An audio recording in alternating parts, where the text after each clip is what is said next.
Ukraine అధ్యక్షుడు Zelensky పైన Trump సంచలన వ్యాఖ్యలు చేశారు. రష్యా ఉక్రెయిన్ యుద్ధం పైన ఆయన మాట్లాడిన మాటలు వింటే దీనంతటికీ కారణం జెలెన్స్కీనే అంటున్నారు ట్రంప్.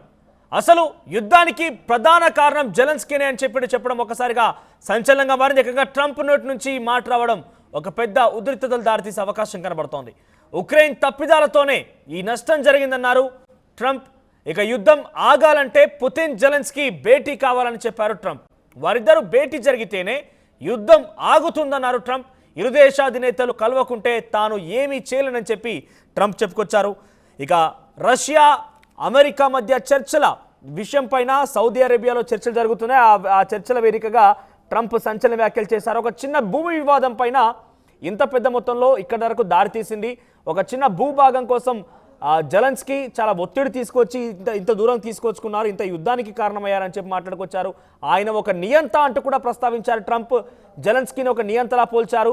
అందుకే ఇప్పటివరకు ఎన్నికలు జరగడం లేదంటూ కూడా ట్రంప్ మాట్లాడుకొచ్చారు. అయితే రష్యా ఉక్రెయిన్ మధ్య ఇప్పటికే భీకరమైనటువంటి పోరు కొనసాగుతుంది. ఈ నేపథ్యంలో ట్రంప్ ఈ రకంగా మాట్లాడడం మరింత ఉద్రిక్తతలు దారితీసే అవకాశం కనబడుతోంది. మరి ట్రంప్ మాటల్ని ఇప్పటికే జెలెన్స్కీ కొట్టిపారేశారు. ఏం తెలియకుండా, అసలు వాస్తవాలు తెలియకుండా కొంత ఫన్నీగా మాట్లాడుతున్నారు, ఈర్ష్యతో మాట్లాడుతున్నారు అని చెప్పి ట్రంప్ పైన జెలెన్స్కీ కూడా చాలా సీరియస్గా రియాక్ట్ అయ్యారు.